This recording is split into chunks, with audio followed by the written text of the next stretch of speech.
أعوذ بالله من الشيطان الرجيم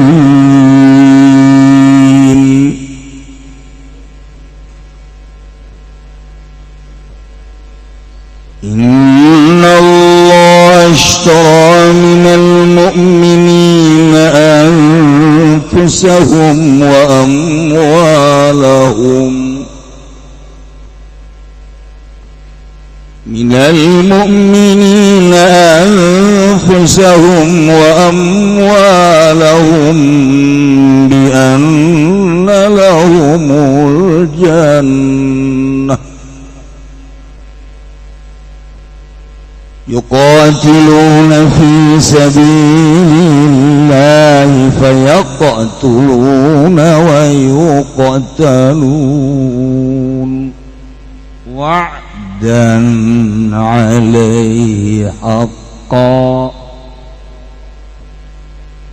وعدا عليه حقا في التوراة والإنجيل والقرآن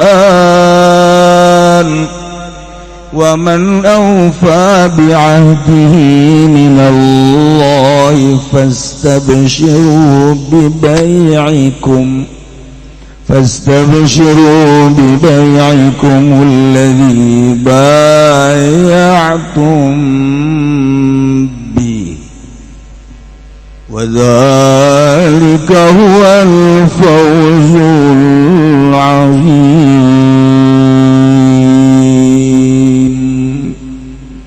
والله أعلم بمرادih Allah izzatuhun ya Allah ishtara ikutuku ya Allah minal mu'minin saking wong kang mukmin kabeh anfusahum wa amwalahum ing pirang-pirang awake mukminin lan pirang-pirang hartane mukminin bi'ai baziluha fi ta'ati kalawan yentah masrahakeun ya mukminin ing amwal ing dalam ta'ating Allah kal jihadi kaya perang bi'anna lahumul jannah kalawan satuhuna ikut tetap kadue mukminin apa surga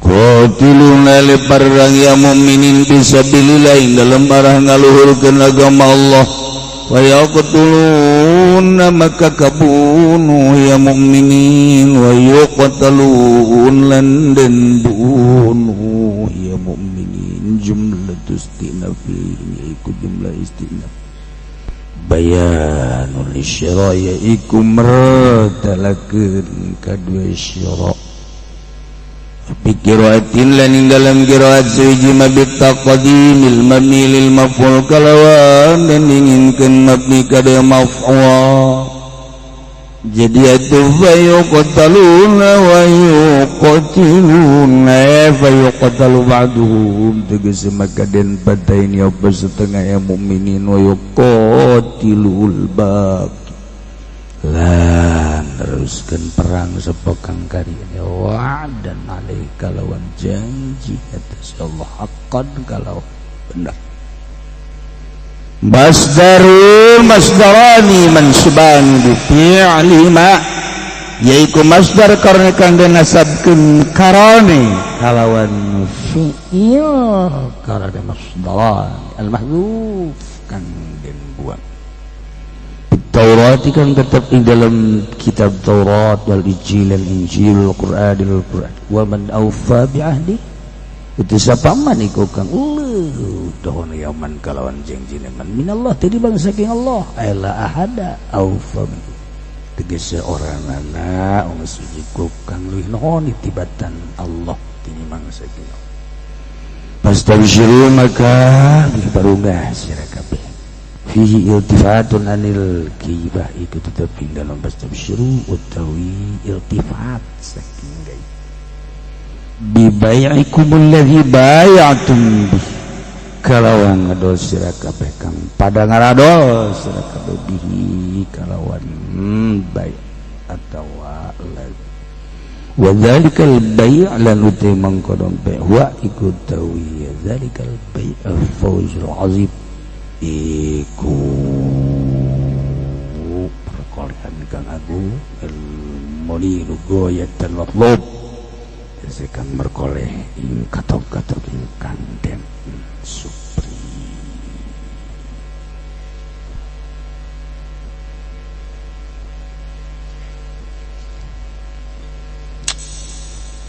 Ayat ieu sebagai targhib lil mukminin fil jihad,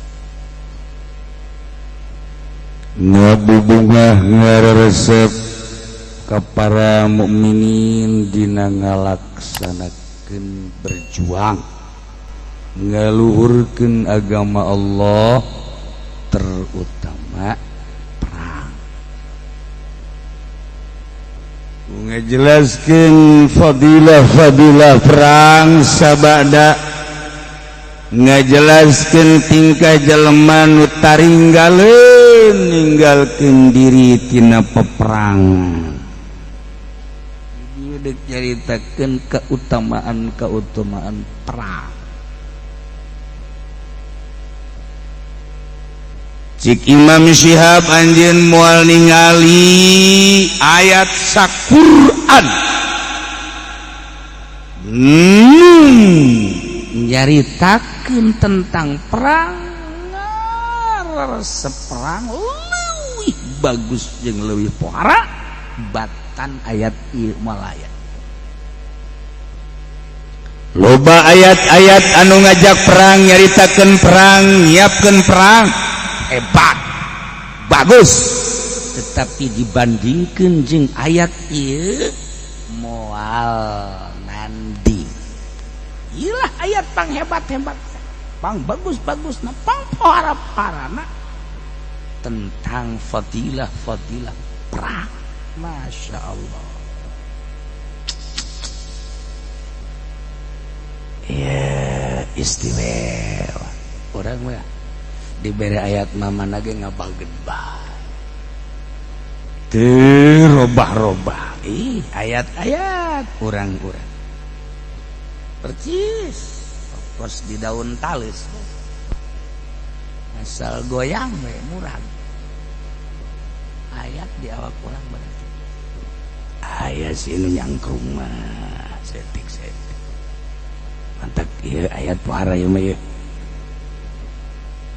Ayat paling istimewa, ayat paling hebat, pohara mengenai tentang fadilah jihad, fadilah perang. Berikut selain perang memperjuangkan agama. Masya Allah.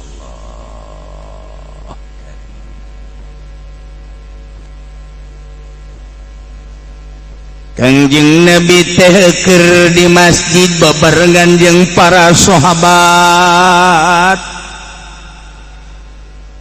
Idinya Kangjeng Nabi teh tungkul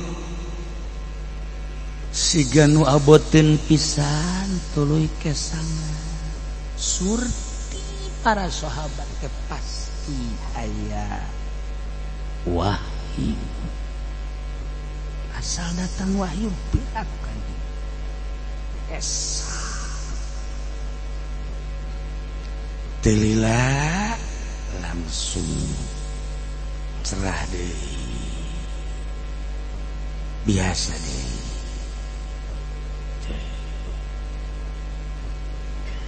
saur Kangjeng para sahabat dieu teh malaikat Jibril nurunkeun ayat naon ya Rasulullah. Innallaha ashtara minal mu'minina anfusahum wa amwalahum bi anna lahumul jannah yuqatiluna fi sabilillahi fayaqtuluna wa yuqtal. Langsung kahartikan ku sahabat matuh. Dia sahabat papalalinter jeung pemikiran anakan ke akhirat. Langsung breng sahabat fakabbaran nas fil masjid. Bareng betem Allahu akbar. semangat juangna langsung katingali. Ya Allah, ya Rabb.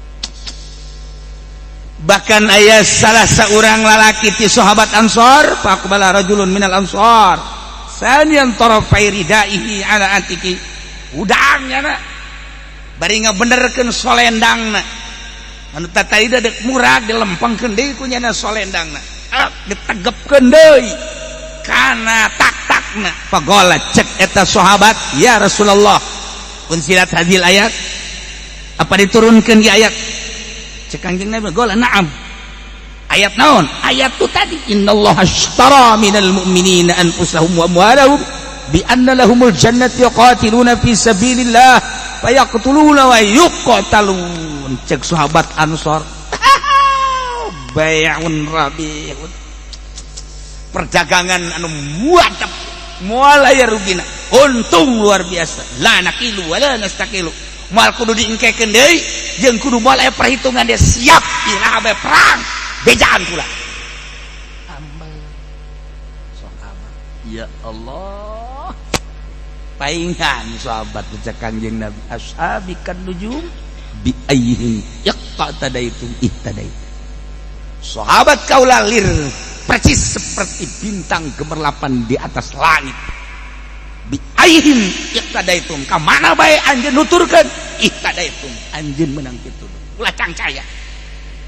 Mantak kunaon atuh eta Syiah mah anti Abu Bakar, anti Umar, anti Utsman, hiji be Ali. Tah baca ashabikan nujum bi ayyin yaqtadaitum ihtadaitum. Loba keneh pujian-pujian Kangjeng terhadap para sahabat. Urang masa kitu jauhna zaman urang ka Kangjeng Nabi, rutena ge sakieu jauhna ka Mekah jeung ka Madinah, tapi Masya Allah percaya jeung iman urang ka Kangjeng, percaya aya Sidina Abu Bakar Siddiq sebagai khalifatul ula, Umar sebagai khalifatul tsani, Utsman khalifatul tsalits, Ali khalifatul rabi'. Baik, urang mah geus teu main perhitungan deui, mantak imamun paek sorga kabeh. Malah lain Abu Bakar itu baik, Abu Bakar nu di sisi imah aing percaya ka sia. Sia teh Abu Bakar. Atuh emang atuh Abu Bakar orang teman calo tukang nipu. Ngaran bae Abu Bakar. Pagawean nyalo. Kadengeun ku nya ngaran-ngaran aing sarua jeung sahabat. Ye, di akhirat ge aing dipanggil Abu Bakar, aing nyelonong. Geus surga, tuh kan keuntungan anak akur aing jeung sahabat. Orang datang ke lawang sorga, keke lain Abu Bakar, iya meren ieu mah. Coba. Barang dipariksa sih mah Abu Bakar calo kan. Ya, geus pokona mah geus datang ka dieu mah nya dibalikeun teu bisa. Cek malaikat Ridwan, beungeutna kieu amat. Nu ka sorga mah karasep sih mah demek. Aduh ya Allah ya Rabb. Nah, iyalah.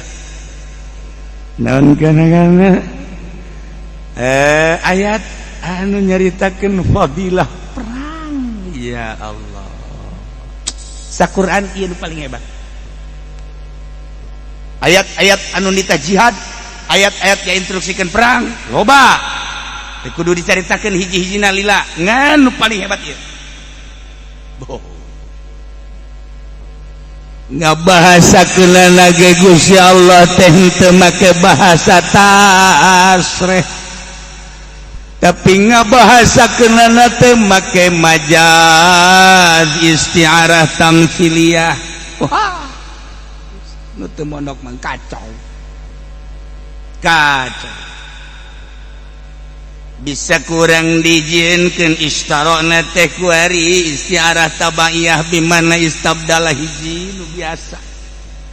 Nomor kedua na istarona bimana gobala isti'arah tabaiyah lantaran eta mah berjalan dina fiil wa in jarat pipilin aw fi harfi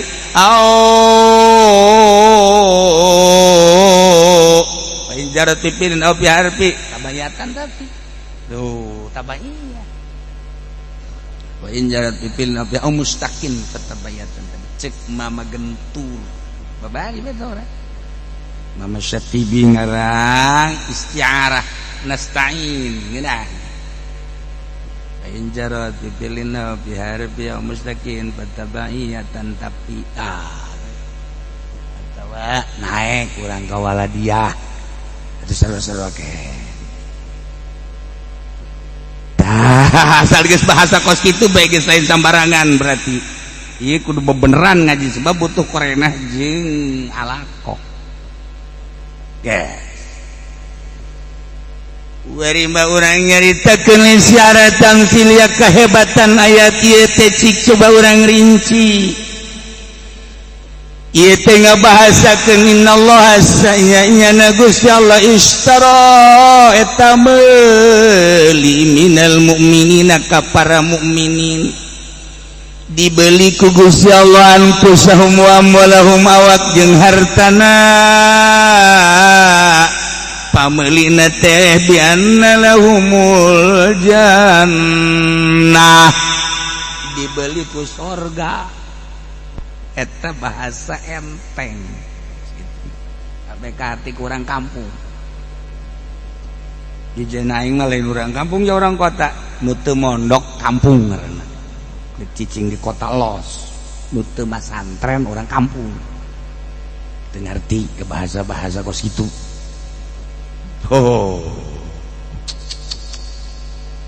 Yuqatiluna fi sabilillah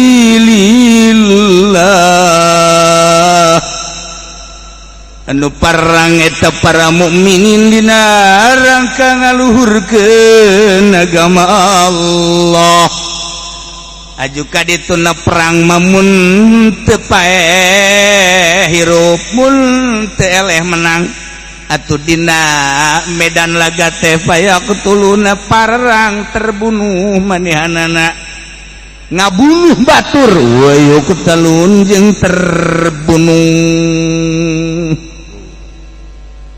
ieu teh merupakeun wadana laihaqo janji Allah anu bener jelema nu memperjuangkeun agama awakna atawa hartana bakal dibere surga ieu teh wadana laihaqo janji Allah anu bener.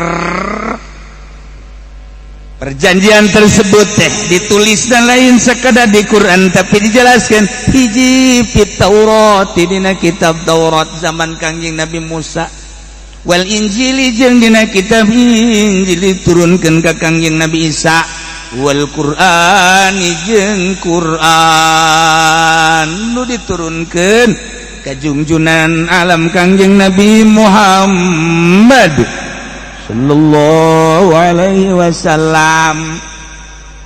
Saha anu pang pohara-pohara nonohanan kana janji batan Allah jamual aya ku ayana sakitu tafsiru bararunga geura anjeun ku perdagangan anjeun nu ku anjeun geus didagangkeun anu kos kitu teh bakal meunang fauzul azim.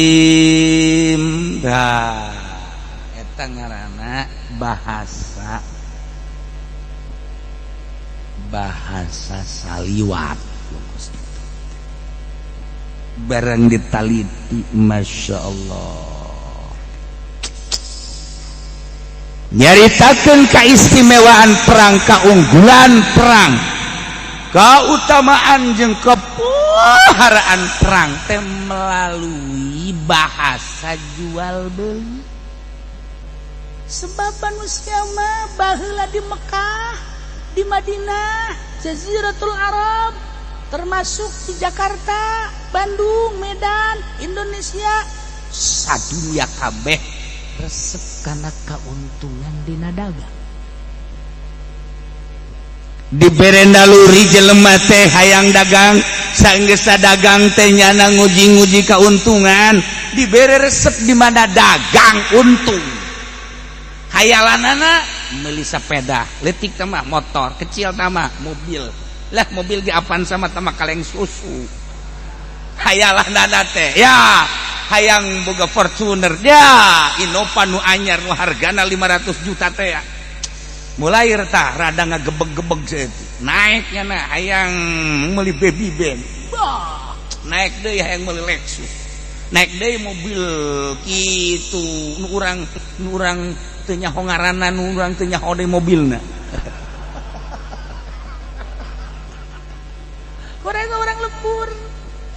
Orang lembur, orang mah masya Allah, orang mah Cadillac nyaho ngaran teu nyaho rupa. Mobil Cadillac teh kos kumaha aja, geus lah ulah lain nyaho sia, geus sia mah kelas Avanza geus lah, sok hayang naik segala ka Cadillac segala, geus di jalan teh si mobil naon kos kitu amat, geus ulah lo nyaho, kabeuli moal geus ya. Rolls nyaho ngaran teu nyaho rupa. Bola naik mobil jeung sia teh. Di mobil teh aya sedan, mobilna kan teh panjang amat nya cek cenah teh. Ih, sama teungeunangeun beureun. Oge eta Rolls goblok sia. Orang kampung sia teh nyaho mobil. Geus ulah didalekeun ku sia. Murag jantung sia dibere ku aing hargana jantung sia murag sia. Geus ulah hayang nyaho. Tapi ngerenyang teh mobil naon sih kos kitu amat teh kan. Geus ke bade imah.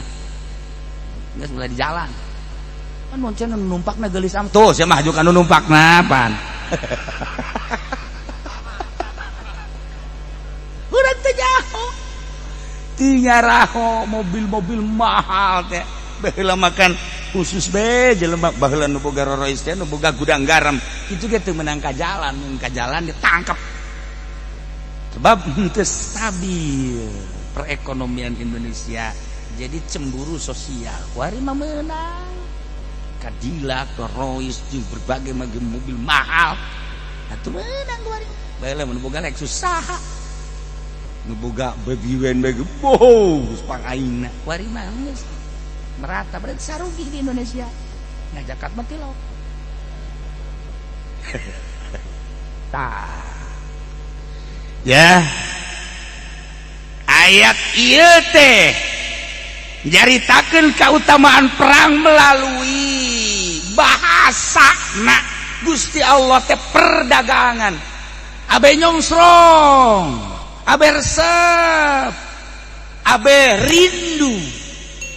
Begitu dicaritakan perdagangan, innallaha ashtara, sayana Gusti Allah teh eta meuli minal mu'minina ka para mukminin kabeh anfusahum wa amwalahum kana awak jeung hartana. Aya bebelian berarti kan Allah meuli ka para mukminin. Nomor kahiji kaistimewaan ayat ieu nyaritakeun nu akad meulina. Nomor kahiji ya Rabbul Alamin, Allah Rabbul Izzah. Masya Allah. Nu ngajualna saha kan lamun nu meuli anu ngajual. Nu ngajualna mukminin. Ya Allah. Urang jual beli jeung Allah. Teu arti aing mah. Moal sia mondok henteu non teu. Bisa jual beli kitu nya. Dengekeun ku teu sia ieu mantak hese ge kos kieu ngaji. Teu cenah mah deuk kaluar bae puyeng atuh. Tak sia wae kos kitu. Dibere nu hararese bae urang. Dah, nu meulina Gusti Allah nu ngajualna mukminin ai barang anu dijual beli keunana naon mabe ngaranna eta adalah awak jeung harta. Masya Allah. Ai harga nu pake meuli na naon bi anna lahumul jannah, nu pake meulina ku Gusti Allah sorga. Beuh, sahabat lantaran langsung ngartinya nemah tadi masjid langsung bae narangtung kabeh maca Allahu Akbar. Berarti kesiapan untuk perang ulah dingkekeun deui. Moal dingkekeun deui kajen kumaha ge. Irabe instruksi perang la nakilu wala nastaqil. Moal kudu dibedogkeun, moal kudu digagalkeun. Siap irabe. Beuh, pohar. Urang makan kuari yang diajak perang. Sararia beh lah tuh. Ayo gara perang. Ngomong perang malah lain kitu atuh. Ayo tuh perang. Ayo. Sabahasa. Urang lamun ka tentara mah, "Pak, siap perang." Siap. Eta tentara. "Pak, gimana itu?" "Siap, Dan." Tentara itu terlatih ya nama. "Siap, Dan." Oh, Pak, itu bagaimana penjahat? Siap. Pak, Bagaimana itu? Kenapa? Itu sana ada cewek. Siap dan. Tentara mah goblok, siap bae kos gitu kan. Dan gimana kalau kita nyolong? Siap dan. Kita mah siap bae di nanaon ge goblok. Terlatih siap dan bae nya mah. Perang siap dan. Ada kekalutan siap dan. Ada cewek siap. Masya Allah. Nyolong. Oke, siap. Tentara Indonesia teh kos gitu. Siap dan. Cak tentara, wah bisa aja kiai. Ya tuh ka aing ge siap dan. Aing komandan lain kok naon lain buset kumaha. Oh meureun nya asa neuleug komandan. Kadeurna punya aing meureun cambangannya. Siap dan. Iya kudu lalaunan ngaji itu. Cuma puasa ngabuburit. Asa neureun jam 3 aing. Aduh ngagoler di dari kabehan. Bayangkeun ku urang nu meulina Allah, nu ngajualna mukminin, barang nu dijualna awak jeung harta, nu pake meulina adalah surga. Masya Allah. Selesai benar-benar. Ya Allah. Wah. Tuh. Bisa tuh di dieu teh bisa dipakai dijalankeun majazna. Nu dimaksud istara ari istara teh meuli, ari meuli teh osok tarima meuli. Ari tarima meuli mah ngaranna qabul. Geus tu dimaksud istara teh di dieu teh ngobul Gusti Allah ngobul teh narima. Geus berarti mun dijalankeun make istiarah tabaiyah teh ieu teh di mana qabul berarti istara teh qobala. Geus atuh majazna teh qabul istiarah tabaiyah teh bangsa anut artina anut kana masdarna geus jalankeun heula masdarna kakarak make tabaiyah eta ngaji santri bos wal karti teman kudu teu ngaji teu karti mah bangsa santri kiai kakarak mantap cenah emang siap bisa oh kiai ge poho. Masya Allah. Ya. Jadi berarti qabul. Subbiha qabulul mu'minin. Anu ngalaksanakeun jihad anfusahum wa amwalahum bisyira bijamil umdafikulin zukiral musyabbah bi wa huwa syirau zifal musyabbah wa huwa al-qabul as-su'ira milal musyabbah bilil musyabbah ishtara bimakna kebala majazan ala sabil istarati tabanya kuyang nos itu sana kieu terus atau dijadikan istiarah tamtsiliyah ya Allah ya Rabb dijadikan istiarah tamtsiliyah mah urusan permasalahan jual beli padahal nyaritakeun jihad guys pembahasan nu digambarkeun bebelian Gusti Allah ti para mukminin jihadna para mukminin anu memperjuangkeun agama ngorbankeun diri jeung hartana anu nu dibakal dibere sorga eta teh alir teh beda jeung jual beli gambaran jual beli anu kauntunganana hese dicaritakeunana ambo Masya Allah karim yang tuh putih keharti-keharti nih sih ngaji naon sih sebodoh bukan sia teu marondok teh kan bukan sia teu marondok kan kita ieu hararese dosa sia ya Allah ya Rabb tah ieu teh ngaranna tamsiliyah isti'arah tamsiliyah jihadul mu'minin wa badlu amwalihim wa anfusihim fi wa isabatullahi ta'ala ala zalikal jannah bil bai'i wasyira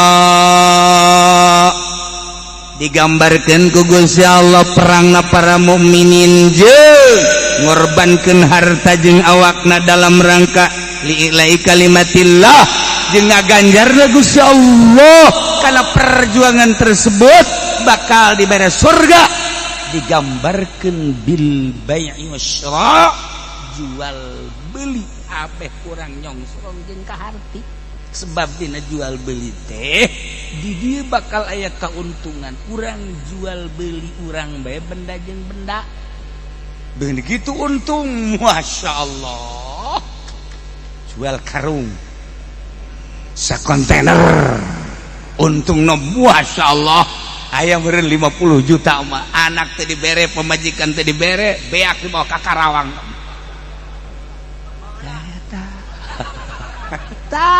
eta dongkos gitu kan kaun jual limbah wow kawin deui di Subang eta kan keuntungan jual tanah jadi calo mobil kawin deui ka Cisoka deketnya nama kawinna iya keuntungan teh pohar lain jual beli eta beta termasuk di negara nyana diuk di dinya teh jadi kabang naon cenah kieu kabang nyawa ngaran teh nyarupa teh kabang pokona kabang we lah pokona pohara geus cekrem bajuna ge sepatuna kudu herang bae teu nyaho mah kawin deui di Bogor eta kan keuntungan pohara nu mantak kaju hayang jadi bupati embung digeser ge kudu 2 periode bae untungna gede ngemantak jadi hayang ketua partai untungna gede ngemantak hayang jadi DPR naik jadi ketua DPR untungna gede mun bisa mah presiden teh hayang terus biasa umur hirup untungna meureun gede jasa boro-boro eta pugu jadi ketua yayasan ge mung digeser ja gede jasa meureun untungna jadi kiai ge embung digeser hayang jadi kiai bae lantaran duit sholawat loba ieu mah pada urang namanya heleunya ampura ieu mah pada urang namanya kiai tolol teh nu kitu. Wow, ieu keur carita doang. Aya hiji ngan dianggap aya loba. Padahal hiji dianggap loba. Banyak kiai korupsi.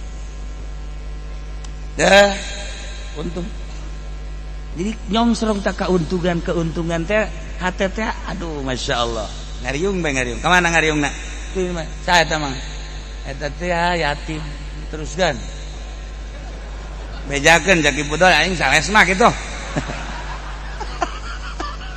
geus kagambar ku nyana wah yuk mal menang berkat teu ngajingjing ariung pod ke mana itu tuh di saya tak bos limbah teh ye atuh tenang kayak aing magrib di ditu bau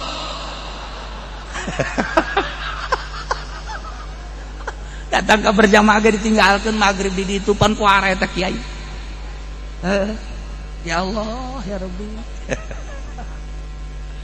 duniawi keuntungan Masya Allah nah iya ge nyaritakeun perang teh ya keuntunganna pohara Allah narima kana perjuangan mukminin memperjuangkan ngaluhurkeun agama Allah melalui awakna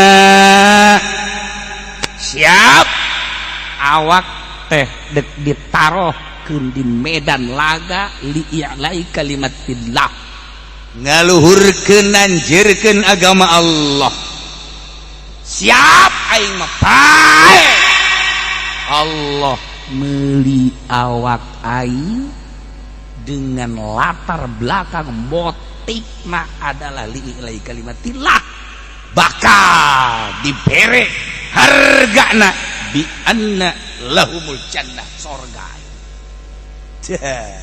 Geus kabayang we jelema manggul senjata teh sahabat mah nu kabayang sorga, manggul panah nu kabayang teh sorga.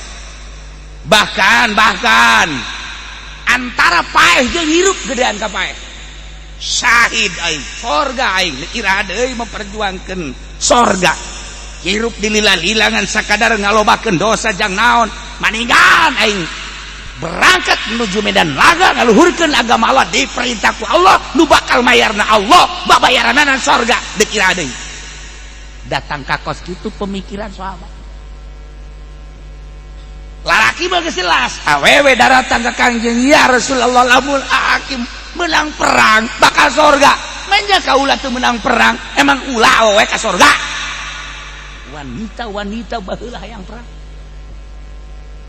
budak anu dibawa balik di daratan ka Kangjeng Nabi ya Rasulullah emang kami teu meunang gitu ka sorga budak leutik emang kunaon perang kami ge hayang milu kabita jasa lamun Gusti Allah nyaritakeun innallaha ashtara minal mu'minina anfusahum wa amwalahum bi anna lahumul jannah emang kami teu meunang kitu budak leutik ieu mun perang paeh haju ka sorga ya Allah cek Kangjeng kabeh anu mere hidayah Gusti Allah matak sahabat pati mimiti lalaki awewe budak pohara luar biasa turunkeun ayat eta teh ya gairah juang perang teh semangat luar biasa timbul pohara barang dibacakan di tahun 2020 di kepresiden yang mulia ngabagen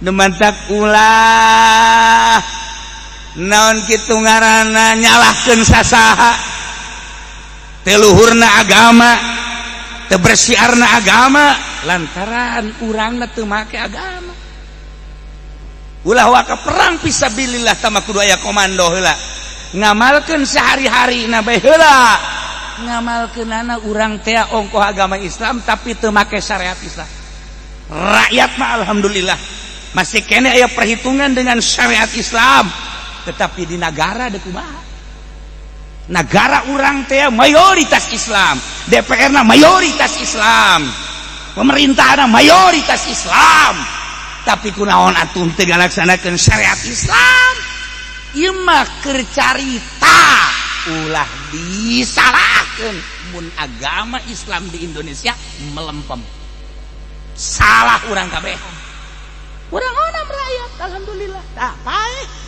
awas negarawan mun can kaburu taubatnya ngagugulung syariat-syariat Belanda Walanda Inggris, Prancis, demokrasi terutama mbahna Amerika. Can tobat jana. Ya, teu ngajamin kudu ka sorga aing mah ja. Teu ngajamin. Sanajan ka sorga ka neraka heula. Camat ka sorga ka neraka heula insyaallah. Bupati ka sorga aja imannya nangan ka neraka heula insyaallah. Geus anggeus-anggeus aing ngomong. Baca na kiai sok kitu atuh dengekeun ku sia baca ku sia Qur'an aing ngadengekeun sia bener tah teh coba aja aing mah teu kudu ngomong ngadengekeun ge sarua bahkan ngeunaheun ngadengekeun bener asal sia ngacaprakna bener baca ku sia aing nu ngadengekeun salah tampilin coba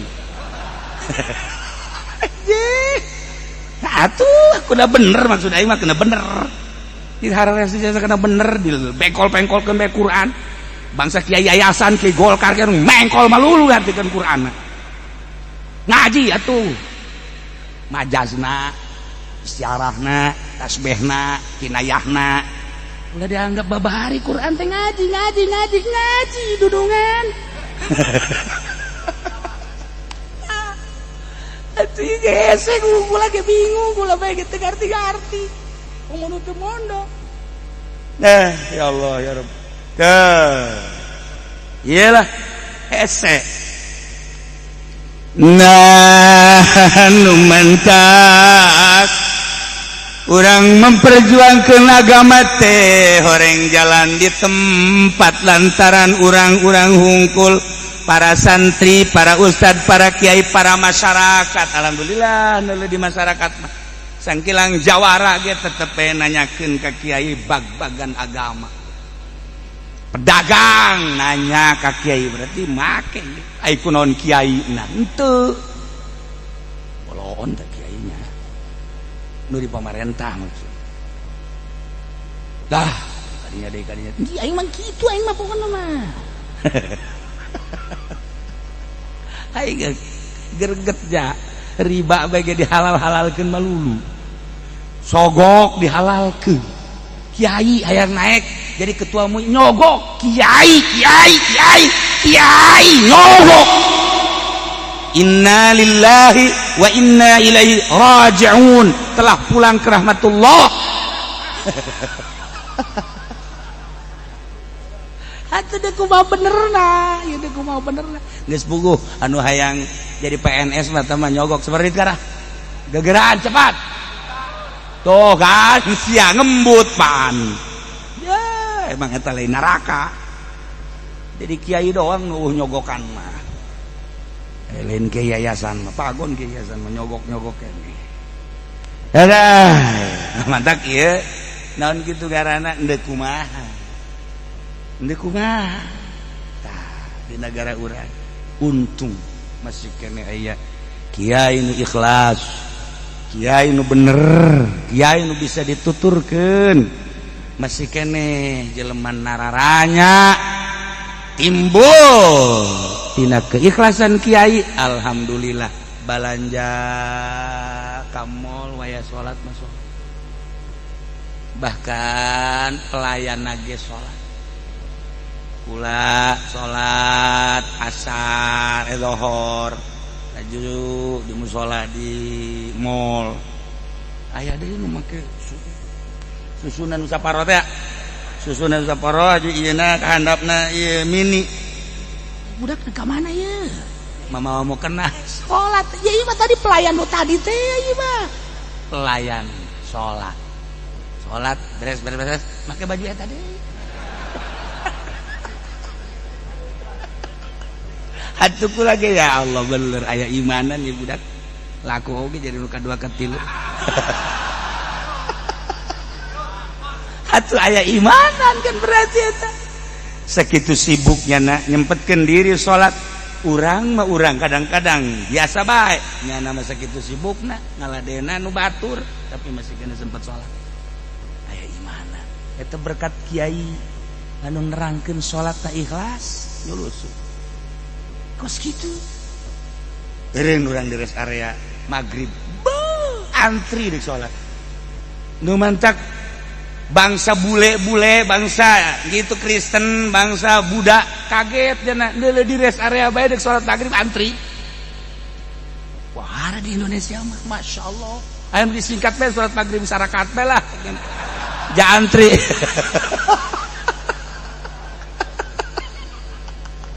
Ya karib urang takjub leuleuh kituna takjub muludan masih pohara di masyarakat sanajan di nagara mah geus eureun muludan teh rajaban di masyarakat masih antusias keneh beakeun stok kiai kurang pun nyieun deui pun stok kiai jeung stok kori kurang. Tuh tinggal nyana bae kewalahan sapenting 5 panggung balik jam 7.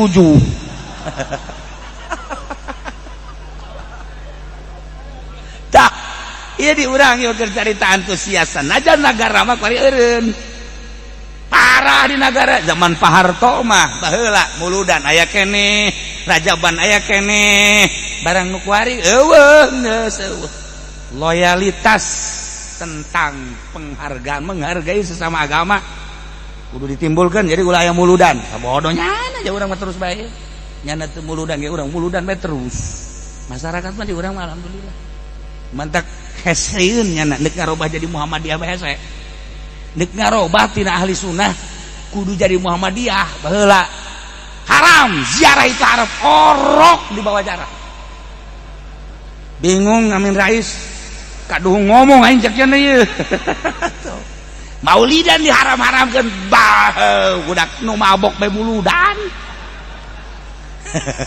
Di Indonesia aya naon meureun. Alhamdulillah masyaallah. Berkat naon eta? Berkat kiai-kiai anu ikhlas nyaritakeun nu teu make dulal dalil. Puasa Rajab bae ge. Nanyakeun dalilna di mana dalil sahihna dalil sahihna ulah dijawab. Antepkeun kana mabok dalil nyana. Enggak, seorang mah paruasa bae engge. Ya, sanajan datang ka zuhur ulah bebeja.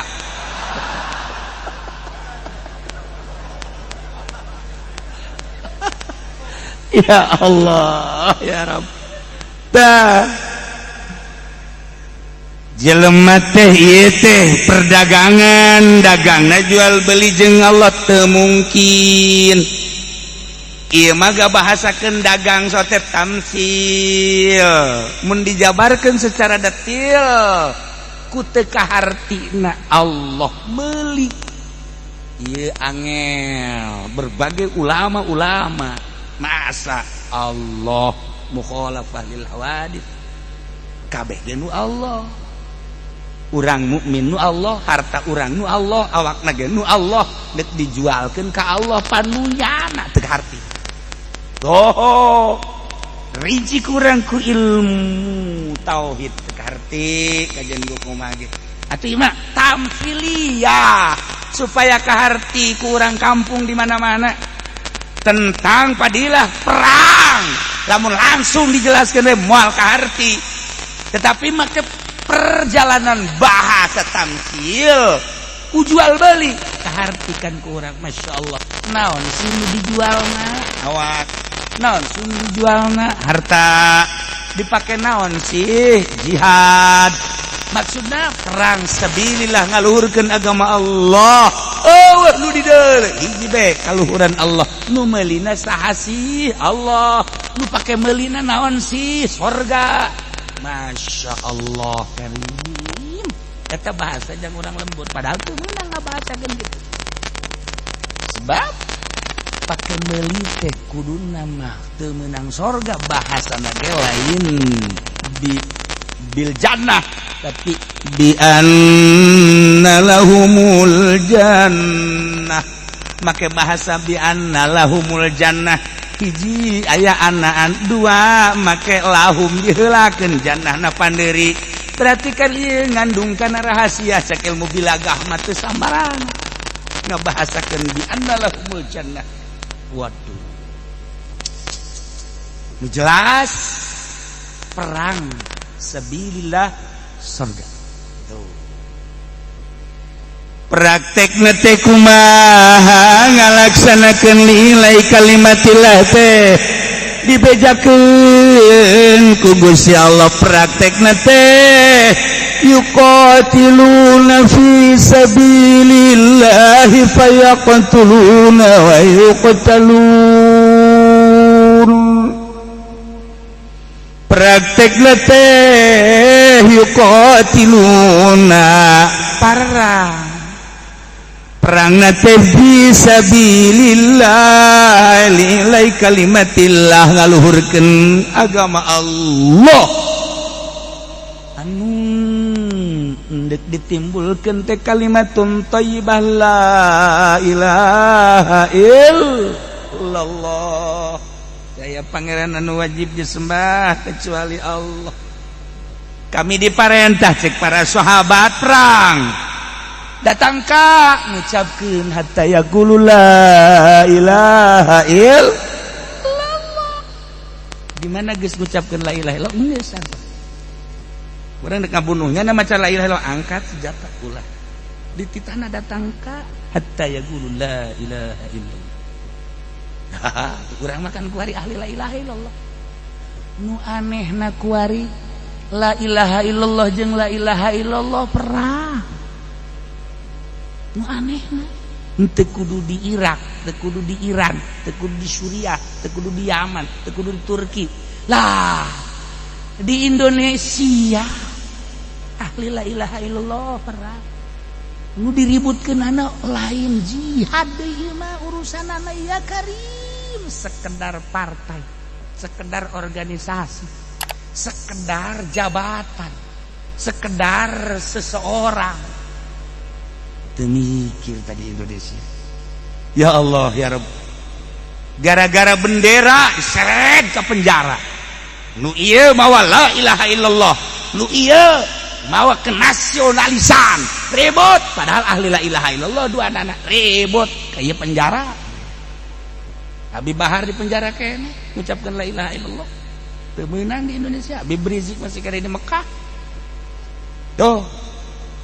Loba di Indonesia itu kembali ngerawat tuh diperjuangkeunana berarti itu kebangsaan NKRI. Bhinneka Tunggal Ika ulah maka mawa agama. Nah, di dialah letak kemunduran. Agama dipasrahkeun ka masing-masingna di negara nama tetep demokrasi make HAM. Hak asasi manusia mah buatan jelema, engke ge kabalingir. Kadang heueuh, kadang henteu, kadang heueuh, kadang henteu. Henteu bisa dihukuman secara langsung melalui Al-Qur'anul Karim. Urusan jilbab baik tidak ada berkelanjutan, LGBT tidak ada berkelanjutan, korupsi tidak ada berkelanjutan sebab hukumna make hak asasi manusia. Henteu make Al-Qur'an. Tahu masalah ya negara urang. Nu kurang dicintai, urang nikmati. Asal orang balager. Ulah kumaha ngan agama pasti mundur. Atuh orang perjuangkeun bae cenah kiai orang perang jeung saha perangna? Perangna jeung saha? Manya ku urang Jokowi dipaehan. Manya atuh ku urang kuari kitu SBY dipaehan. Manya kuari Prabowo dipaehan. Atuh teh jalan nuker berangkat ngajalankeun tugas mulia di sisi halah gitu bae pokona teu beunang antep urang kuari menikmati hasil menang memperjuangkeun urang pandai paeh hijipan ya kan nu paeh teh sabaraha nu kamari didereden boh dededededededededed ku polisi anu serba hideung teh naon ngaranna eta Brimobna salah apa ente wallahu alam. Engke bae di akhirat kayaknya na Brimob bakal disidang. Kabeh bakal disidang. Encan selesai di dunia mah persidangan, kayak di hareupeun Allah disidang. Tak kula mengerina itu doang. Disidang ja Brimob ge nu agama Islam sarua hayang ka sorga tapi ka neraka heula kan. Teu kebal sih 1500 tahun. Cih, ulah sambarangan. Masya Allah karim. Nah, ieu keur carita perang ayatna. Ayat keur carita jihad geus datang ka mana? Semangat jihad urang dalam rangka li'ila'i kalimatillah. Perang jeung saha? Saha pamimpinna teu kudu aya panglima perang. Ieu mah ayat. Carita ayat. Praktekna teh ieu teh datang ka medan perang ngalawan musuh-musuh Allah anu anti la ilaha illallah Yahudi Nasrani jeung berbagai agama-agama anu teu ngucapkeun la ilaha illallah kafir kata titik ada ulah kuluya peleye ulah ngadenge kuari kuluya peleye ieu teh ulah ieu mah akidah sih ada agama selain agama Islam kafir titik geus namun aya nu ngaharuan enggak boleh begitu udah saya mau begitu aja lu sono enggak usah ribut ya tapi saya mah begitu itu bae geus ulah SS dalam hati saya selain daripada agama Islam kafir enggak bisa begitu saya juga punya Tuhan leg-leg Tuhan kamu apa itu leg-leg udah ulah kuliah peleye akidah masih ada. Engke orang kuliah peleye di akhirat tadi timbangna rugi orang jadi pejabat lain orang sugih henteu. Atuh gara-gara loyalitas engke di dituna bakalna timbanganana gideug bae. Cek malaikat ka mana akeun si gideug kieu. Masya Allah. Kana iki podal 5 timbang. Tat jelaskan. Wah, ieu mah bener-bener kafir. Haji Pendi, jelaskan kan gak kenca.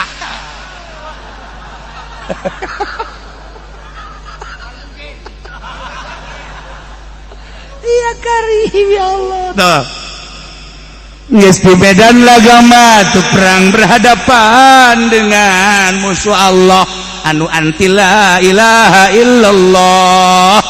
Ngaran-ngaran perang terbunuh. Fayaqtuluna ngabunuh batur wa yuqtalun terbunuh. Haram urang ngabunuh jelema, tapi ketika perang makin loba nu dibunuh, makin dipuji ku Gusti Allah. Ngabunuh hiji hebat, dua hebat, tilu hebat, 5 hebat, makin loba nu dibunuh makin hebat di mata Allah. Jehe urang kuari ngabunuh teu meunang, boro-boro ngabunuh jelema sireum ge teu meunang.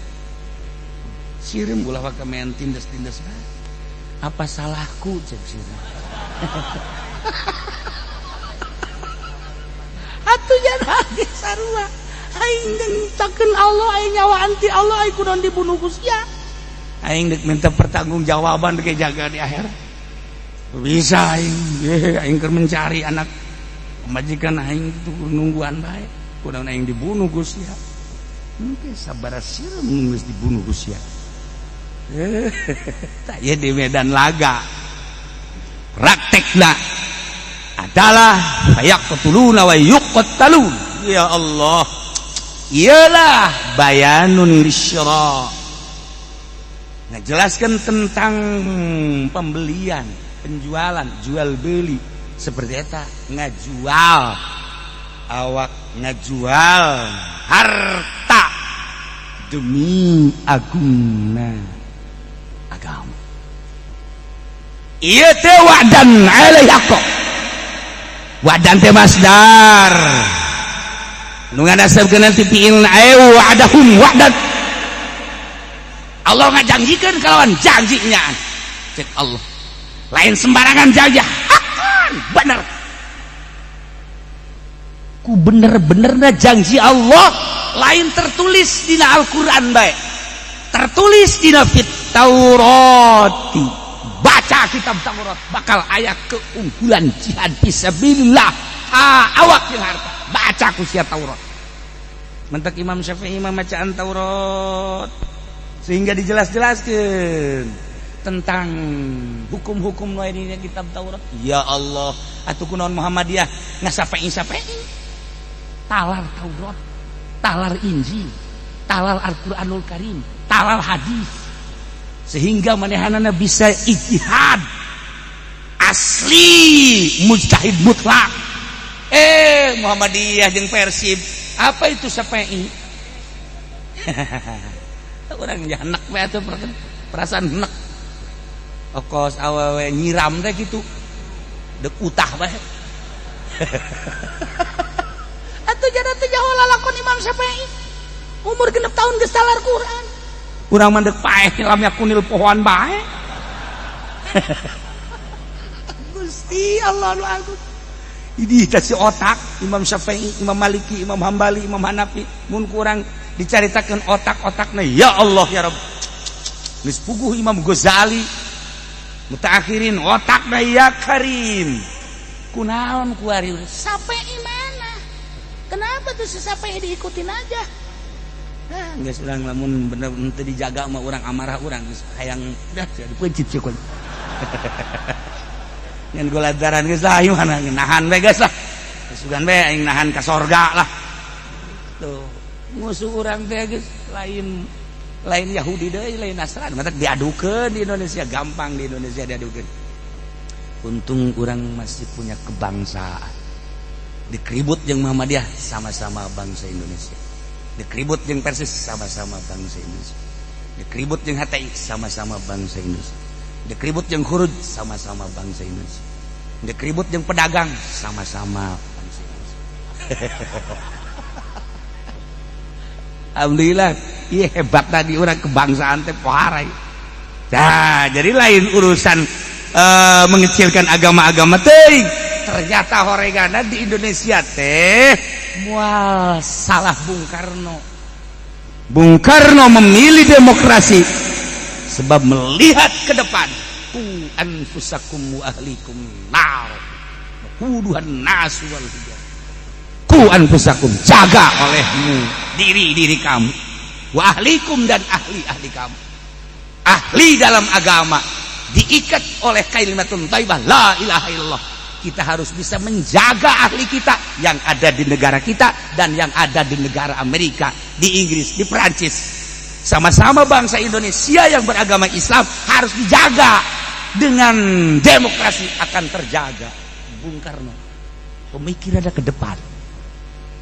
Lamun kurang dianiaya kafir di dia, bangsa Indonesia nu aya di Jerman pasti dianiaya.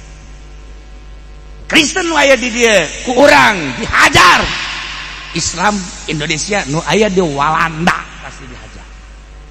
Ku anfusakum wa ahlikum nar wa quduhan nas wal hijab. Bung Karno datang kadinya berbicara tentang politiknya kan tapi kurang. Nah, maka kurang kudu menjaga kebangsaan. Agama silakan. Mantak Indonesia ku ari paling tentrem. Irak, Mesir, Iran, Suriah, Yaman, Turki. Ku ari geus mulai amburadul. Indonesia mah tentrem. Nginahin surga dunia di Indonesia. Ya Allah, nanam tongkat jadi tanam. Di Indonesia mah Masya Allah Karim. Aduh, melak lauk endet sabulan jadi gabus. Di Indonesia hebat orang. Lah iyalah Indonesia paling tentrem, paling aman. Jaga kurang kestabilan negara, bangsa, dan agama. Sebab naon perangkan kudu aya panglimana dek memperjuangkan agama. Urang nyaritakeun di Cina, Masya Allah, dibelem kan Islam teh, seret Islam teh, diusir Islam teh, teu berdaya. Ketika NTT nyaritakeun menyuguhkan makalah tentang bagaimana di Rohingya, bagaimana di Ubar. Iya kabeh melempem, tidak ada jawaban. Sebab naon? Nyana kerja di raja kan Cina teh. Merajai perekonomian dunia, masuk ke Arab Saudi 60% Cina, Indonesia 70% Cina, Amerika 60% Cina, Jerman 50% Cina, Prancis 50% Cina. Di mana-mana perekonomian Cina kabeh. Ngomongnya nah, akulah raja dunia untuk perekonomian. Tapi kan ulah haju nyiksa Islam atuh. Ndek membersihkan negara natina agama selain daripada agama komunis. Islam diseredan, Islam dibeleman. Keberdayakan kabehan sebab naon? Cina ngabogaan bom anu lamun dihirup urang ngagelepak sorang. Terketahui oleh dunia eta teh. Wah, ieu bahaya ieu ngalawan Cina teh bahaya. Jana ngembangkeun perekonomian ngalawan awas dibitukeun sia ku aing. Paeh. Tapi ternyata ngaleuweuhi Allah. Bitu sorangan. Bitu sorangan per detik ieu. Henteu dicaritakeun sabaraha korban. Cuma 2.000 dari 500 terus 3.000. Padahal juta. Nu paeh. Haju pan di ditu mah lamun aya nu paeh teh negara surak. Sebab loba teuing. Surak itu. Diskos kitu mah. Tapi per detik ieu seperti ieu lah. Keayaanana belas balasan ti Allah. Geus sabaraha ribu atau juta wallahu alam lu jelas mah. Eta virus corona.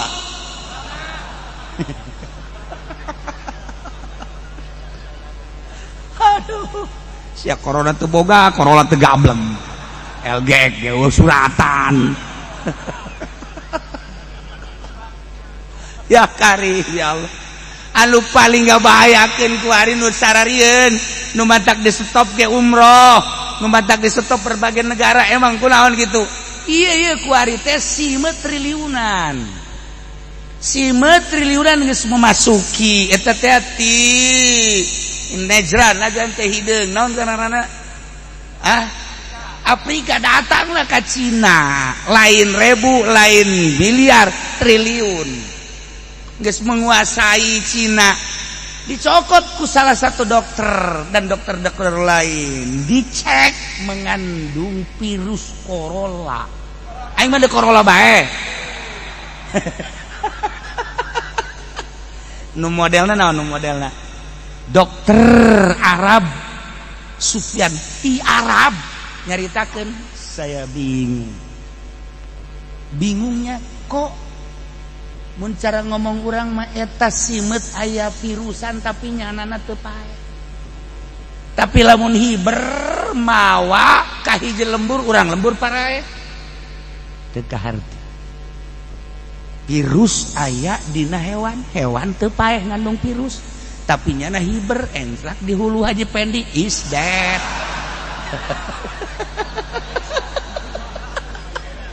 Atuh urang lamun ngomong ngajeng virus nggak usah pakai situ dah, tunggu nggak lama lagi dah. Iyalah nu mantap kasienan kabeh,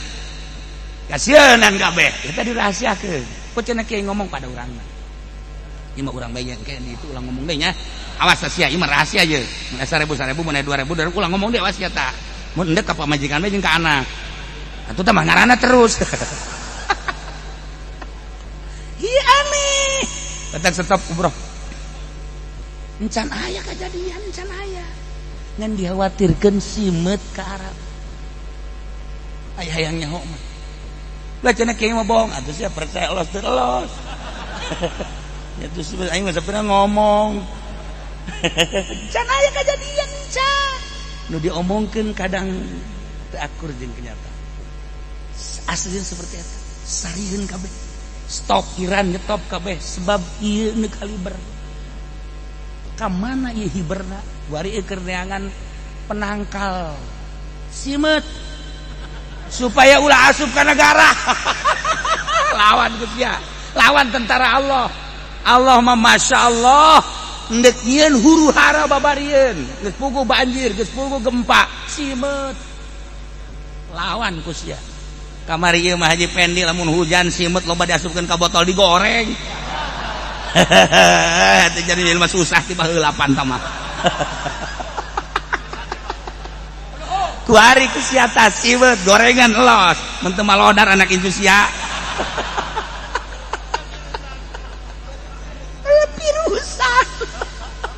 Masya Allah, maha kawasa Allah.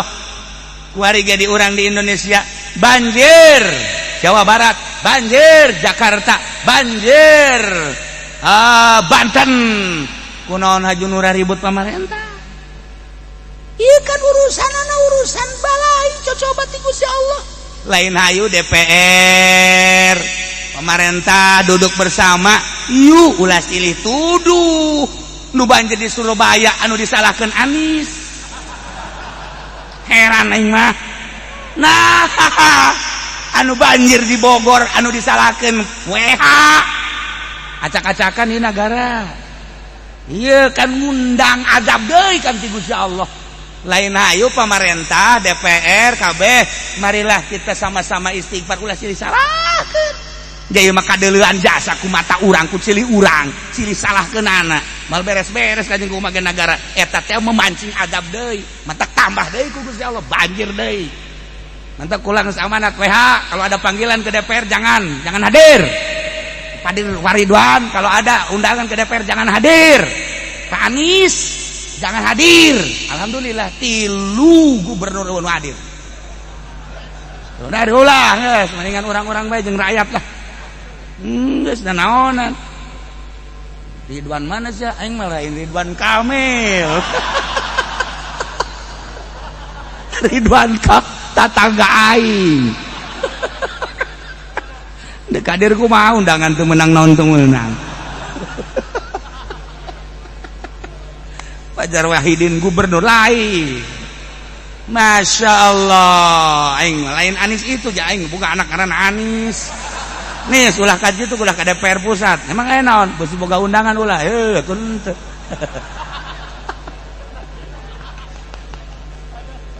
Masya Allah ulah silih salahkeun lah. Babarengan istighfar. Ya Allah, ieu adab di Allah hade ieu. nu biasa hujan sakieu teu banjir kok ieu mah banjir pikir ku urang aya naon ieu ye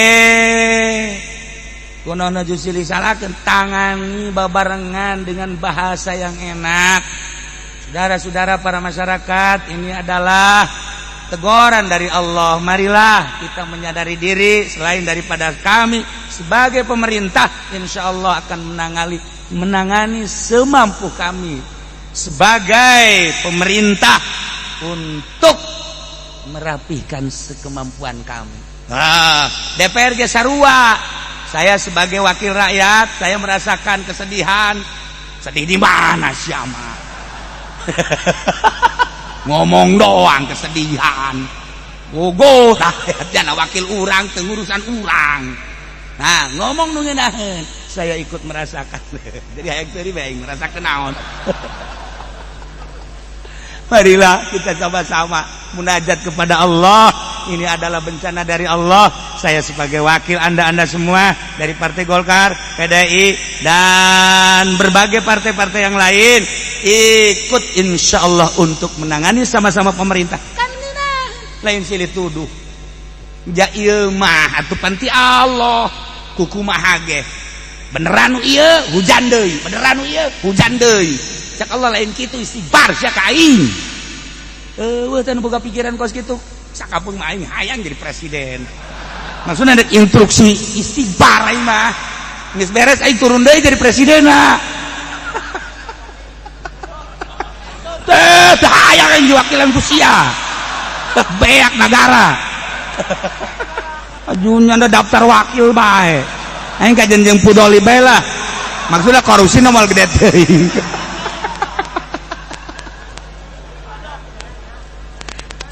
Ya Karim, ya Allah jam sabaraha ieu.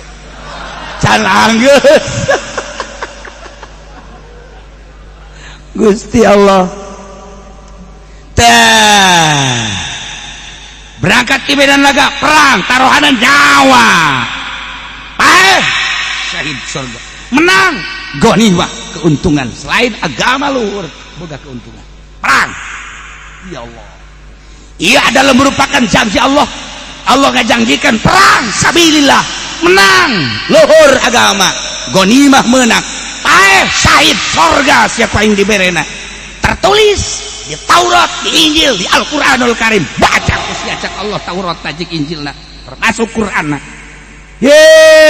Aing janji, awas. Wa man awfa bi ahdihi minallah. Saha nu leuwih nuhonan kada janji selain Allah. Aya luhur. Saha anu sok teu jalir janji selain Allah. Aya eueuh. Moal aya nu paling nuhonan kana janji kecuali Allah. Eueuh hiji-hiji acan jelema. Anu sok nuhonan kana janjina kecuali Allah. Jelema mah janji. Geus sabaraha calon DPR nu janji. Jadi DPR-na mana janjimu? Mana? Keur kena jadi bupati janjina anu setelah jadi. Mana janjimu? Tuh kan? Presiden janji anu setelah jadi, mana janjina? Itulah manusia. Ulah etalah di negara. Gue jelema bobogohan bae ge kakak bogohna janjina sacayut. Sacayut ieu mah nyaho sia cayut. Tuh kapan gelang sia. Hayang nyaho cayut mah. Deh, janjina pohara jasa Neng kalau nanti kita kawin mau enggak Neng di apa namanya diajak kaya. Emang kenapa? Emang kenapa? Iya, andai kata kaya mau enggak? Ya tuh siapa yang enggak mau? Kok janjinya begitu Kak? Enggak kayak orang-orang mah tawadu. Biasanya bagaimana kalau kita miskin kita sama-sama itu? Kan miskin mah sedang, Mos. Orang kan miskin mah eureukeur. Jadi lamun urang rumah tangga miskin bae eta mah turunan. Ieu mah mun sugih. Siapa? Andai kata kaya dah. Pokona ieu mah teh janjinya, ya. Pokona insyaallah lamun kakak kawin jeung Neng, ya hayang mobil naon? Hayang mobil naon tinggal ngomong Neng nu mayar. Hayang naon Neng. Pokoknya janji lah harus loba. barang geus jadi mah ya Allah ya janji doang sacayut nyata ya loba janji mah tak di dieu ge dijelaskeun wa man awfa bi ahdihi minallah saha sih anu sok nohonan kana janji selain Allah aya eueuh manusia eueuh jarang kecuali wali-wali Allah geus puguh para nabi mantak diangkat jadi wali ge nya janjina telok jalir mun heueuh mun teu teu kecuali aya air jeung elat bangsa pantar-pantar kos karari mah tuh janji teh lalab janji teh ngabohong jadi lalab mun teu ngabohong teh ateul awak sapoe bae teu ngabohong gering istiqomah jasa teh ngabohong pohara moal aya hiji-hiji acan anu nohonan kada janji batan Allah ngajanggikeun perang paeh surga harta pakai perang beak surga janji aing tertulis tidak Taurat tertulis tidak Injil tertulis tidak Al-Qur'anul Karim astabsyiru sing barungah maraneh kabeh ieu iltifat cik ahli bayan mah pan tadi teh gaib kunaon kuari jadi khitab astabsyiru waduh wal iltifatu wa wal intiqalu min badil asali badil qaumin pasti aya nuktah yakni rahasia naon ieu rahasiana eta ngaji teh kos ari teh hese astabsyiru sing barungah maraneh kabeh dibaikumul ladzi bayatum bih dengan perdagangan nu maneh didagangkeun anu maneh dagang jeung Allah nu meulina Allah nu pake meulina surga ieu cerita omong sompralna bae tambah perdagangan teh wadzalika huwal fauzul azim eta mah perdagangan nu kos kitu masyaallah keuntungan perolehan nu pohara eueuh tandingna atuh jeung ujung-ujungna mah kabeh ka surga. Nah geus jelas urusan-urusan perang mah di zaman Kangjeng para sahabat eueuh rinehna kecuali perang hirup teli ilai kalimatillah contoh kurang para sahabat dilanjut ku para tabiin teh gairah perangna teh luar biasa datang ke Imam Syafi'i teh kapan perang teh terus atba tabiin terus datang ka lanjut baheula zaman sahabat di zaman sahabat zaman kitu Utsmaniyah meme Utsmaniyah adalah Abbasiyah meme Abbasiyah adalah itu nah eta selesai terakhir zaman Utsmaniyah Turki datang ka ayeuna urang teh perjuangan anu napasna li ilai kalimatillah sebab panglima anu mimpin li ilai kalimatillah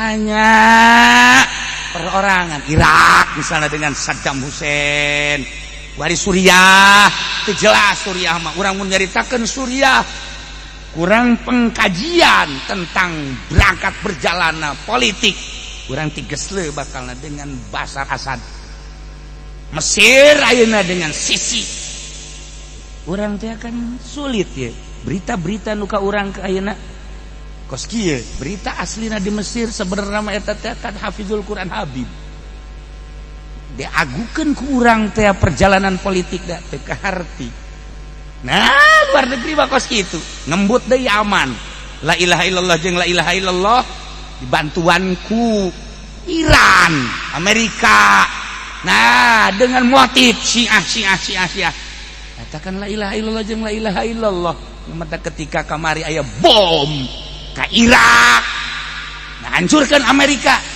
lamun ku urang ditarik benang merah teu kaharti sebab naon Iran ngabom Amerika sementara Amerika perang jeung Yaman dibantuan ku Iran otak itu kamana coba eta lumpat di kumaha KBG ieu teh ngan sakadar wawayangan anu jelas mah KBG ieu teh aya wayang-wayang Amerika di Indonesia aya wayang Amerika jadalang nama itu Irak kulantaran embung bae dijadikeun wayang hajar beak wari jadi wayang Iran geus jelas nu matak daek nulungan ka Amerika teh ngahajar Yaman eta teh kan meureun aya wayangna di ditu teh geus pugu di Suriah Basar Asad wayang Amerika teh berbagai negara-negara wayang dalangna bahkan si eta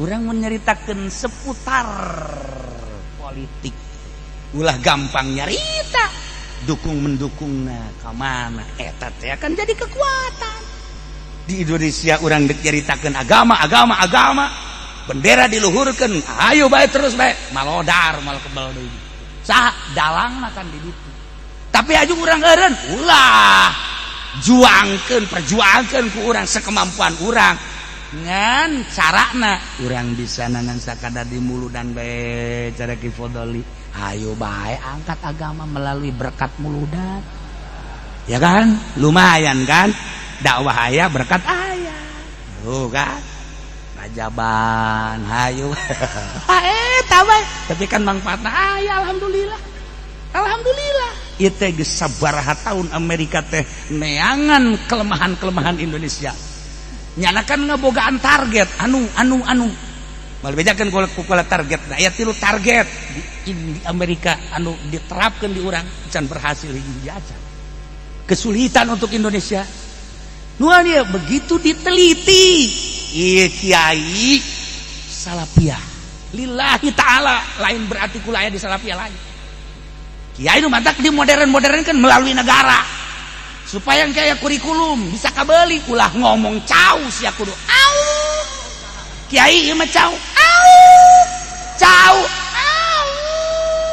oe eta untung Jawa Timur masih kene salafiyah loba Jawa Tengah lain ngahinakeun ka yayasan lain mangga bae kepinteran di nyana hebat mun eueuh nyana atuh nagara deuk kumaha ngan target mun hayang nyaho Amerika moal bejakeun jero seperti ieu lah Bandung masih kene alhamdulillah loba salafiyah teu meunang misalna komo Banten mah wow ieu mah daerah salafiyah bener Banten mah tuh bari korupsina gog bulada jasa sial negara santri korupsi menjadi-jadi waduh LGBT loba jasa deh ya Allah anu sok jalan apem teh naon ngaranna ngomong tolol di Banten loba Allah karibu ETS ublag jablay ambalaya aduh cek ieu nyaho aing cak sia nah iyalah wadzalika huwal fawzul azim jual beli model ieu nu meulina Allah pake meulina sorga nu ngajualna mukminin nu dijualna awak jeung harta ieu mah perdagangan teh al fawzul azim tapi ieu sebenarnya ngamanan kitu teh teu meunangan supaya kaharti ku nu bodoh ieu teh tamsil berjalan sakumaha tadi tamsil ya jadi make majaz angel jadi supaya kos kitu perdagangan nama melalui jihad melalui tamsil perdagangan geus kaharti ku urang tapi cek Imam Syihab perang makan aya usum di mana kejadian kehuruhar mengenai agama karak perang tapi kan teu bisa sakaba-kaba haju urang eureun berjuang tanpa aya komando lain urang nyaho kehebatan perang keunggulan perang keistimewaan perang surga urang sadajan ngembut ku kumaha ge deuk perang jeung saha guari hayang urang perang lillahi kalimatillah aya musuh aya musuhna teu aya komando aya komandona aya urangna di negara urang perang teu pebogoh ulah haju urang teu meunang ganjaran atuh yeay aya kene jalan keluar untuk mendapatkan ganjaran wa minan nas man qarra wajal mubalag bi annahu subhanahu abbara an qabulihi minal mu'minin anfusahum wa amwalahum allati badzaluha fisabilillah nah ku warimah urang boga ganjaran perang tetapi teu perang mana Zikra li ba'di ma syamilahul kalam as-sabiq ihtibaman bihi ala anna ma'na dhalik annahu ta'ala ishtara minal mu'minina anfusahum bisarfiha fil amali shalih wa amwalahum bibadliha fi ma yurdi. Nu akur maknana sanajan teu perang tetapi ganjaran sarua jeung perang dibeli ku Gusti Allah dengan pembelian surga. Naon dia? Ala makna zalik annahu ta'ala ishtara minal mu'minina anfusahum bisarfiha fil amali shalih. Awak urang mun hayang menang surga dibeli ku Gusti Allah pake ngabakti ka Gusti Allah.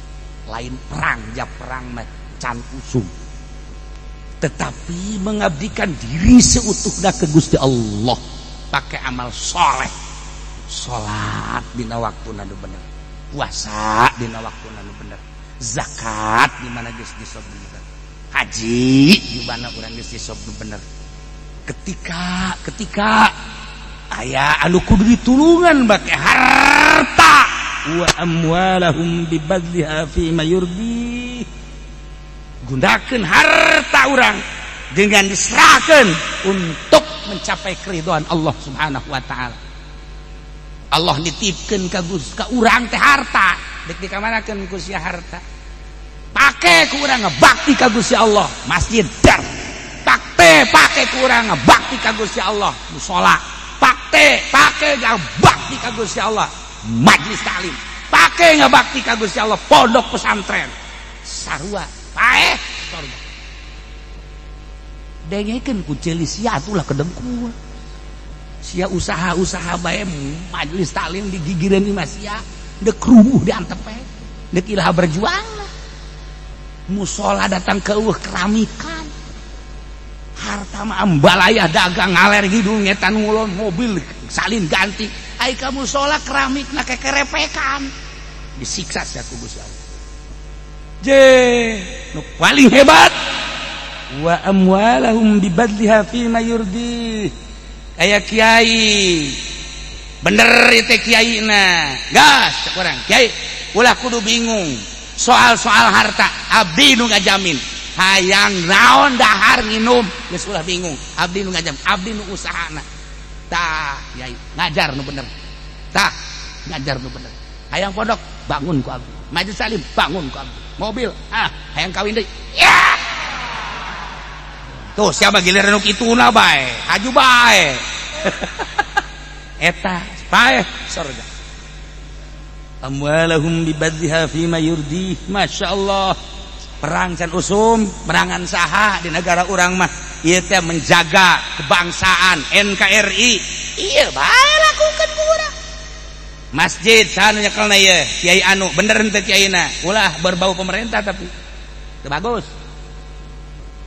Kiai nu bener ieu mah nu pemerintah mah kajeun kena dikocoran ku pemerintah kena bocor ke nerakana kapal oyag-oyagan amat itu. Woi, ipan urang di surga oyag-oyagan panas amat cek ini ya. Bocor, barang diamban bau PDI. Kajen kantor mah, kajen urusan nu sejen mah masjid mah jaga ieu jang keselamatan umat. Di akhirat lain di dunia, ulah make PBD, ulah make pajak, ulah make duit urang bae sih yang pengusaha loba.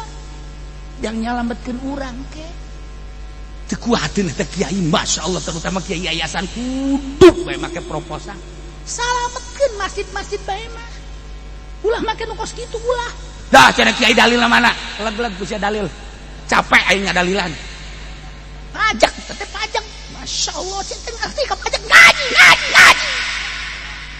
ya Allah kudu dikitu-kitukeun bae awas udang kanyawan sudah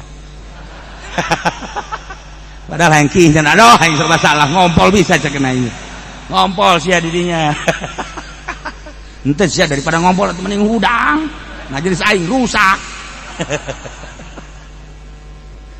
iya keur carita urang neuk ka Allah jihad kan ieu mah ngaranna ulah berbau-bau dunia. Urang maca la ilaha illallah tengah beuting sorangan emang tadi perhatikan ku Gusti Allah dibandingkeun jeung babarengan masih kana diperhatikan urang sorangan di kamar la ilaha illallah la ilaha eta sorang eueuria paling ujung.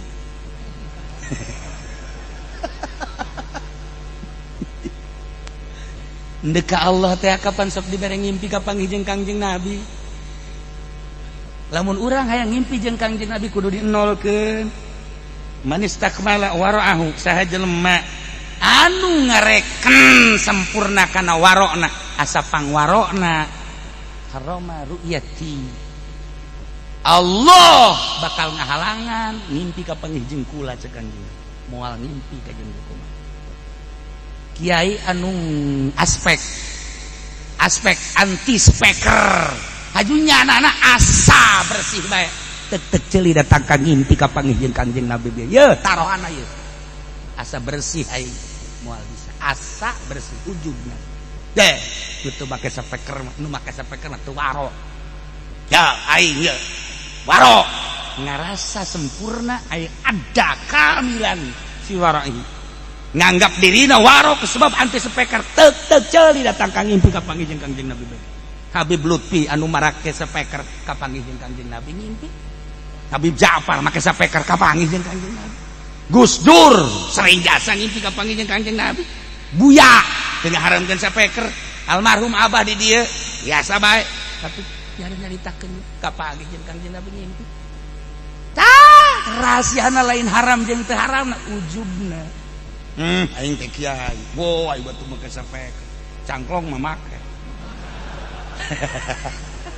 Ujub aing eueuh di bae mah TV eueuh sampai keur eueuh aya HP mah aya di kamar moal hayang mahalangan nu bisa ngimpi jeung Kangjeng Nabi mati lo kaya kikituan.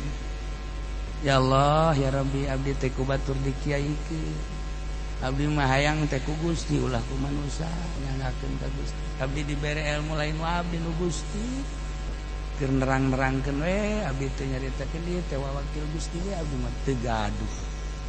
Abdi ieu sehatna ge nu Gusti, awak abdi nu Gusti, roh abdi nu Gusti, sadaya-daya nu Gusti. Ku batur dikiaikeun, ku batur dimamakeun, isin abdi teh nyangakeun sadaya-daya nu dibawa ka Gusti iwati ka hambaan abdi we Gusti ka Gusti. Abdi teh hayang we amprok sareng Rasul Gusti kadahanan ku jonghok cara para aulia Allah. Atuh ngimpi-ngimpi Gusti eueuh anu ku abdi di aku sadayana nu Gusti henteu sama sakali lain ku omong ku rasa nyangakeun sadaya sok maca sholawat teu kudu loba langsung ka Pak Pendi siap maca sholawatna kok kitu bau ka ambeuna Pendi.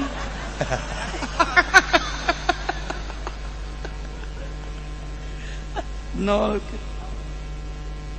Urang anu sering maca sholawat teu pernah ngimpi kapanggih jeung Kangjeng Nabi atuh kunaon aya nu perang di Suriah aya nu perang eta di Israel Yahudi katembak Yahudi umur 19 tahun bawa ke rumah sakit berbaring di rumah sakit reup PS kapanggih jeung nu kasep seungit cek lu kasep sengit teh kenapa kamu cek bahasa orang saya sakit kenapa ketembak siapa yang nembak mukminin saya ketembak kamu mau kamu saya obat sangat mahal diusap cager di impian barang ditanya ini siapa sih saya adalah Nabi Muhammad budangnya anak masya Allah cager ketembaknya kan Yahudi bisa ngimpi kapanggih jeung Kangjeng Nabi langsung jadi jakene nyana ngagerokeun dokter Islam sini saya mau masuk Islam saja datang gitu kan kaget di rumah sakit ada apa mau masuk Islam tuntun saya sadar kaget punya teliti tawadu horengan Yahudi tapi tawadu ngimpi kapanggih jeung Kangjeng Nabi di Suriah anu katembak Kristen tah mah katembak dah sarua berbaring sababaraha poe nyanakan kieu ye dina pikiranana saya ini ketembak mukmin nembakna orang mukmin mungkin ada rahasianya saya tertembak ini tidak semata-matanya anak kan sarua kitabna Taurat. Mun kembali kana pembicaraan agama, mun cek urang mah aya rahasiahan meureun ieu aing teh mah kaum mukminin teh meureun. Aya naon ieu teh? Teu krepes kapanggih deui jeung Kanjeng Nabi. Ku Kanjeng Nabi diajak ngobrol kieu diusap cager. Asup Islam. Lain hiji lain dua teh di Irak. Ieu kuari anu asup Islam kamari di Baghdad teh tentara Amerika ribuan. Hasil perang Irak ribuan di Amerika nu asup Islam. Kuari di Cina asup Islam encan Islam ke sholat ngareplah ka mana bae geus asal aya sajadah bae Allahu Akbar. Ayo ditanya udah sadat belum kakekna ini kenapa mau sholat supaya nggak kena corona ya. Di Cina ada asup Islam diantep kuari ku nagarana sebab naon supaya aman. Ternyata Islam teu kena ku virus corona. Teu pernah make masker. Arasup Islam kuari ini sabarar puluh ribu meureun arasup Islam teh komunis, anti agama. Kuari mengenal make kerudungnya na tatadina. Tidak boleh di negara Cina pakai kerudung. Kuari gadis-gadis Cina pakai kerudung menunggu kedatangan Haji Pendi. Daripada sia di dieu teh aku mending ka Cina ka ditu, balik ngaran sia kena corona.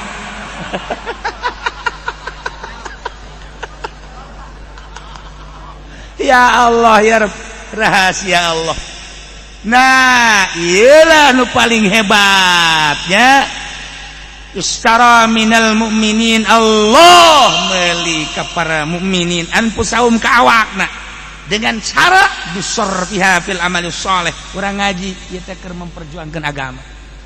Urang salat ieu teh keur memperjuangkeun agama. Urang ieu ngaji teh keur memperjuangkeun agama. Lamun memperjuangkeun agama berarti ya tentara-tentara Allah. Bah, ya tentara Allah meninggal secara repeat ke matana. Dan tentara Allah. Wah, ya tentara Allah. Nah, salat orang keur memperjuangkan agama kerja di tentara Allah. Puasa orang keur ngaluhurkeun agama Allah kerja di tentara Allah. Orang haji kerja di tentara Allah. Ndeu kumaha teh dibeli na ku Gusti Allah dibayar make surga asal beneran. Ngan waktu geus saeutik ieu nya tingkatanana soleh amal soleh teh ya aya 3 tingkatan moal kabahar. Harta istara minal mu'minin wa amwalahum bibadliha fi ma yurdi. Urang dititipan harta pake ngabangun untuk mendapatkan keridhaan Allah Subhanahu wa taala. Sarua jeung perang. Lamun harta dipake perang cara Abu Bakar Siddiq, cara Sidna Umar, cara Sina Utsman jeung cara sahabat-sahabat lain ribuan onta pakai perang teu beda kuari geus sarua bae tatekna tah ya Allah ya Rabb sarua istara minal mu'minin amwalahum bibadliha fi ma yurdi. Kerahkeun harta urang jang mencari keridhaan Allah pakai dalam rangka di dalam fi ma yurdi ngabangun nu dipake karidho ku Gusti Allah. Yatim piatu lillahi ta'ala tah. Fakir miskin tah. Santri anu teu bisa meuli kitab balikeun. Aduh cenah kula ngaji mah hayang emah jeung bapa ieu mogok usahana sabaraha sia kepentingan sia sabulan. Abdi kepentinganna cenah 5 juta sebelum ngaluehan aing sia atuh. Sia bangko kelas bos tah kos kitu mah atuh. Tah 1 juta sia tah sebulan. Bae rasakeun sarua tatekna istara minal mu'minin amwalahum bibadli fi mayr. Ieu teh naon ieu kusebab perang makan kudu aya huru-hara, kudu aya panglima, kudu jelas terlatih dan lain sebagainya. Jangan kuari perang ya urang momal ka bawa perang. Atuh pareng nyekel senjata lagi salah, momoncongna ka dieu. Atuh dijegerkeun bunuh diri siap. Kumaha Haji Pendi mah geus age edeg-edegan gigieuan tuh. Kuku pesol kanyana. Awas lu gua tembak lu jeger kanyana lu bae. Atuh kudu latihan tolol. Ya Allah ya Rabb. Nah, iya bae urang mah nu babari. Amwalahum bibadli fi ma yurdi. Sok. Harta urang pake ngebaslis, masjid, pondok, janda. Janda siap sih mah. janda tua. Ya, bisa-bisa orang. Bisa-bisa ieu teh jihad, yakni berjuang melalui perang aya usimna, aya pemimpinna, jeung kudu terlatih urang kuari hayang boga ganjaran sarua jeung perang. Amal soleh tingkatanna geus bisa urang baheulana 2 dibadliha kitu fi mayurdi amwalahum dibadliha fi mayurdi. Urang boga 10 juta 5 juta pake ka masjid, urang boga 100 juta 50 juta pake ka majelis taklim, urang boga 1 miliar 500 juta matak naon sih kos kitu teh. Iya duit urang dikumpul bae di bank atawa di imah emang Allah teu neuleukeun. Sia bolak-balik ka imah bae sa duit sia dipake naon? Awas sia disiksa ku ari. Halaluha sabun wa haramuha iqabun. Je, tapi Allah nyahoeun ka niat urang Gusti.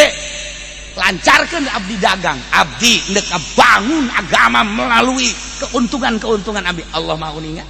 Paeh syahid. Teu saeutik pedagang anu di akhiratna ka surga.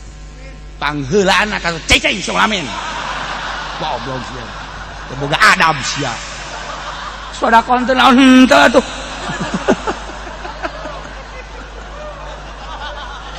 Ya Allah. Teu saeutik pedagang anu ka surga miheulaan kabehan. Masyaallah. Ya Allah, pangheulaan anu asup ka surga pedagang anu liik lai kalimatillah. Nusugi anu badliha fi mayurdi.